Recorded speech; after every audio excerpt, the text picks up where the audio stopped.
In my college days, I had a Game Boy Advance SP. I'd had the Advance before, but I'd been interested in the SP ever since they'd released it. And all of a sudden, there was this lovely Tribal Edition that I had my eye on. That was 22 years ago, and that Tribal Edition Game Boy Advance SP saw me through a good chunk of my college years. It went everywhere with me. I mean, I couldn't afford to buy a case for it, so I rolled it up in a pair of old hiking socks. I was playing in those moments before I went on stage at a comedy gig. I played during lunch periods, during any downtime that I actually had when I was out of the house and waiting for something to happen. I mean, I live in Britain. That sort of thing happens a lot. There's a reason why queues are a national pastime. So that little handheld stuck with me even when I eventually had to give it up because I was just too busy. I still have it. And it's in incredibly good condition, and I can only suggest that more people roll their handhelds up in old hiking socks.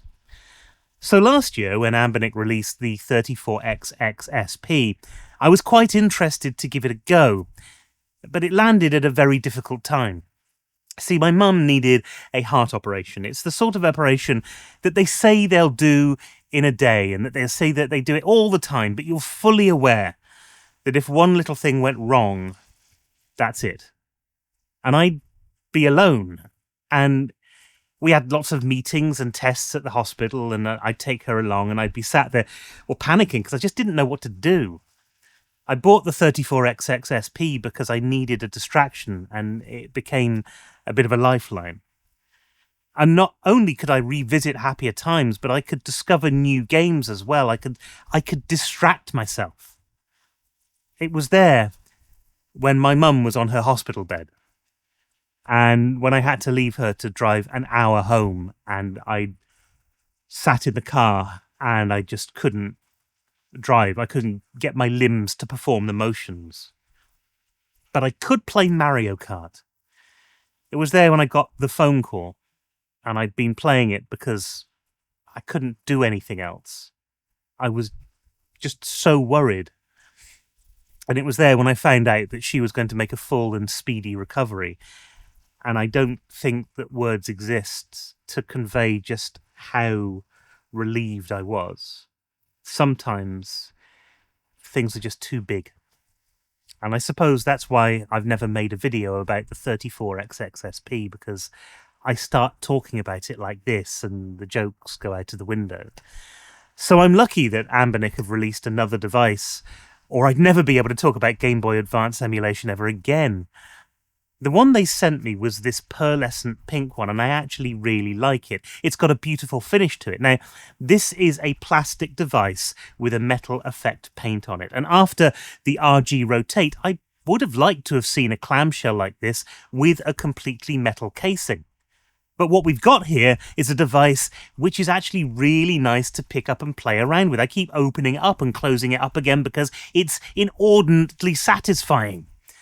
And it's almost inch by inch the exact replica of the original Game Boy Advance SP, and that alone makes this device very special.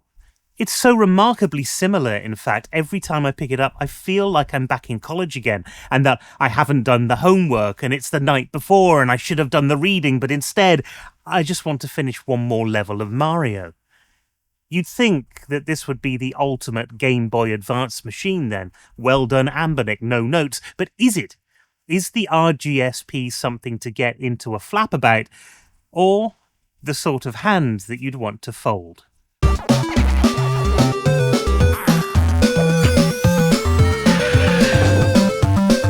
Full disclosure, this device was sent over by Anbernic, but they don't have any editorial control over what I say. The only person who has any control over me is the man with the floating balls. No.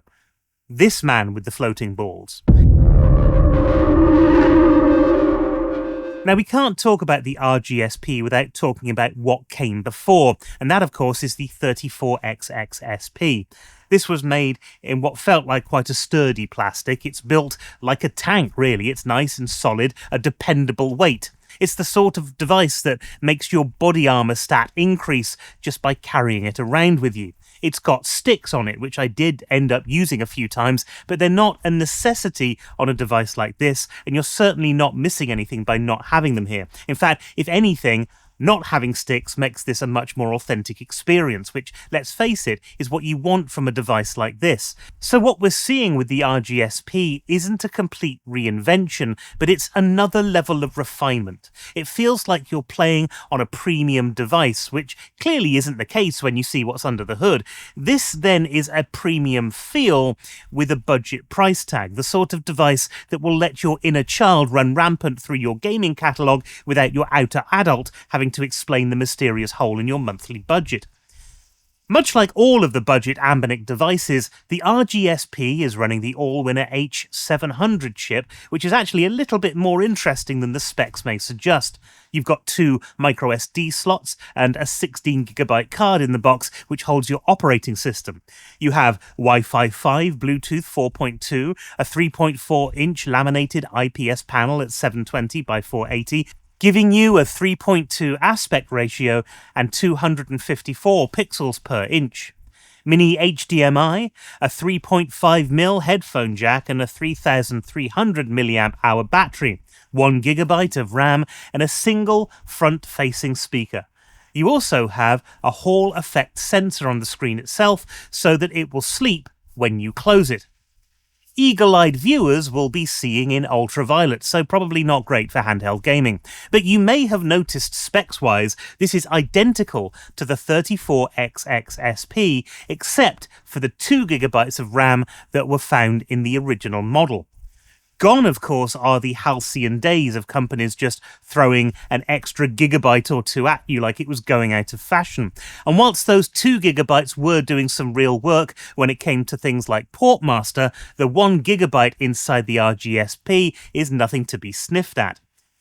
Now, before we go on, it's worth pointing out that Aidan did a scratch test in his video. I'm not brave enough to do it on mine because I rather like this thing, but I haven't found that in the few days that I've been playing around with it, the paint has got knocked or scratched at all in general use. I can understand that if you slipped this into a pocket with some keys or you ended up dropping it on the floor, that actually, yes, that could be a big problem for you. So something to be aware of, not necessarily a deal breaker, but that's entirely a matter for you. Of course, you could always ball it up into some old hiking socks. Now, the controls on the RGSP are a little bit special. I found these to be a really solid match to the ones on the original GBA SP. The D-pad is a little bit larger, but that actually feels really nice, more like a modernization rather than a mistake. It's not quite as clicky as the original, and that's the same with all of the controls here, but it's pretty damn close. And if you're familiar with the GBA SP, playing on these controls really ramps up that sense of nostalgia. It passes the Kirby pancake test like it's been lubricated with melted butter, but the diagonals are easy to hit when you want to. And the same can be said about the face buttons, apart from hitting diagonals, because you don't need to hit diagonals with face buttons. But there's a satisfying actuation to pressing them, and you have a tiny little bit more travel than you do on the GBA SP. And in fact, when you get to the shoulder buttons and the triggers, Anbernic seem to have made them slightly tighter, slightly more engineered than the 34XX SP was. A little bit less wobbly, but certainly firmer. And certainly firmer than they were on the original console as well. What Anbernic have been able to do here is shove all of the nostalgia of the GBA SP into this one device, and that includes the feel of the controls. They're not exactly the same, but where changes have been made, I feel that they're upgrades on the original rather than missteps. And in the nostalgia factory of little Chinese handhelds, they're a marked step up over the 34XX SP. But where the 34XX SP got things right, Anbernic have kept things the same, namely the screen. You've got a 3.4-inch IPS display here with 3:2 aspect ratio. It's perfect for Game Boy Advance, absolutely perfect for it, and in fact, it is a perfect 3x integer scale for the system. And if you were used to playing Game Boy and Game Boy Color games on the original SP, you'll find this aspect ratio is as pleasing now as it was back then. There is no leakage, and I'm not referring to my aging body. I mean, I don't see any light leakage on this panel, which for the price point is something that we should be shouting about. I've always found it nice and bright and vibrant and a real joy to use no matter what the system you're playing. Some people have reported that this isn't as bright as the original 34XX SP, but side by side, I can't tell the difference at all. I just don't think you see it. I'm actually a big fan of the 3:2 aspect ratio. I've never found it the sort of compromise that you get by trying to fit a 4:3 game into a 16:9 screen or a 16:9 game into a 4:3 screen, which means that when you do invariably push this thing into playing PSP games, even though you might find some of the content a little bit small, it's actually quite a nice experience. And as well as GBA, NES, PS1, Nintendo 64 and Dreamcast will integer scale on this screen. For other systems, an interpolation shader makes sure the content will at least fit on the screen in one dimension. And what starts out by seeming like a compromise actually ends up being a really great middle ground for a lot of different systems. And with the H700 chip in here as well, you've got quite a few options for gameplay. It's been a while since I'd used an H700 device from Anbernic, and I've forgotten just how much of a workhorse this thing is, which is why so many people are hooking it up to their Mario Kart.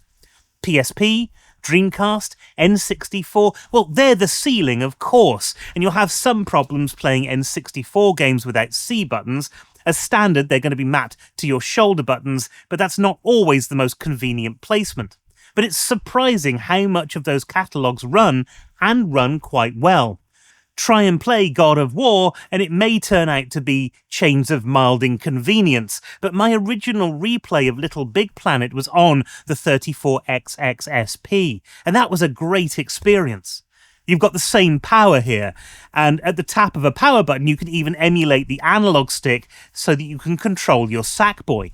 It's not the perfect emulation that you would get on other consoles, of course it isn't, but games like Grand Theft Auto Vice City Stories, Ridge Racer, Tekken 6 and the Castlevania games actually play incredibly well here and look very good doing it.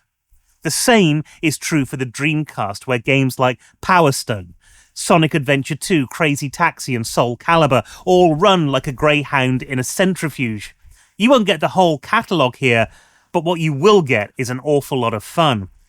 And of course, 4:3 content from the 16-bit era looks absolutely gorgeous, with a screen area that's comparable to the Miu Mini Plus or TrimUI Brick.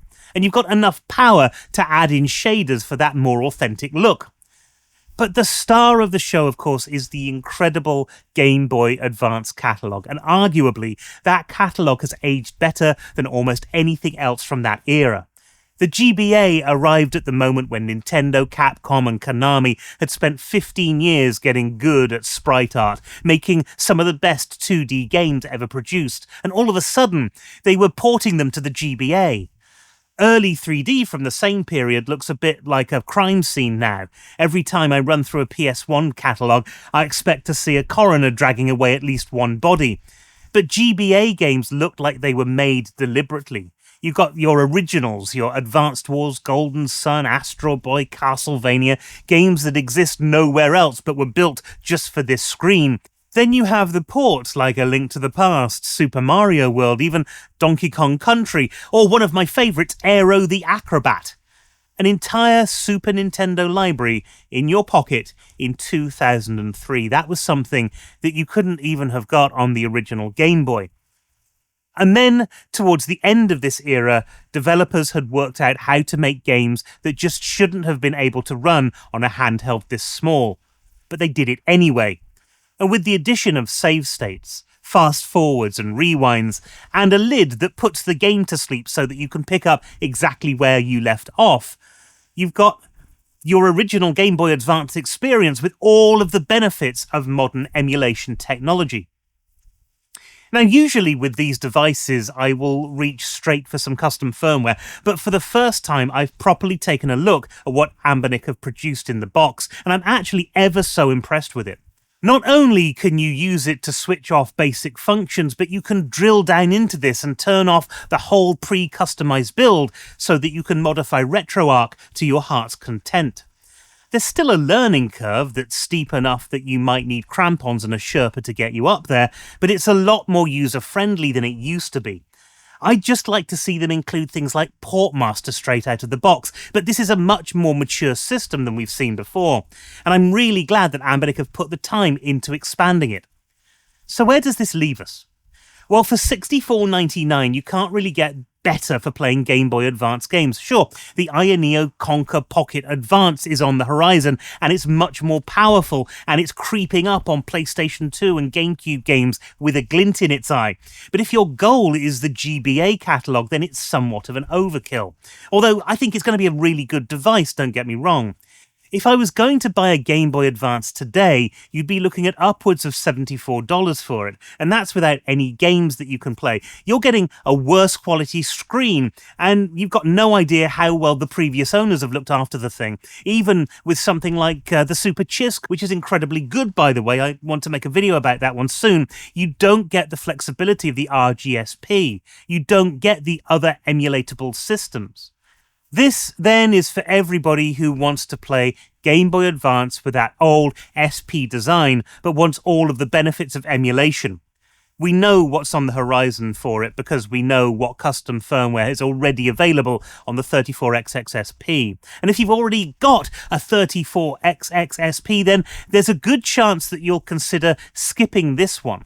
For some of you, however, it would still be worth picking up. If you've always wanted a device which is a lot closer to the original GBA SP, if that form factor is important to you, and let's face it, that's a good chunk of why we buy these devices in the first place, then the RGSP might not be an upgrade, but it might be a worthwhile sidestep. But I've been incredibly impressed, excited, thrilled to take a look at the RGSP. And even though I'm spending a lot of time with the Nova at the moment, this is still sitting on the sidelines, and every so often, I just want to pick it up instead. And that's what I think anyway, and I would love to know what you think in the comments below. Let me know if the RGSP is finally the Game Boy Advance SP emulator clone that you've been waiting for, or whether you think that this part of the market is already oversaturated. And whilst you're down there, why not hit that like button and subscribe? And if you'd like to help me keep making these videos, then you can, of course, sign up as a paid member over on Patreon or as a channel member here on YouTube. The links are in the description below.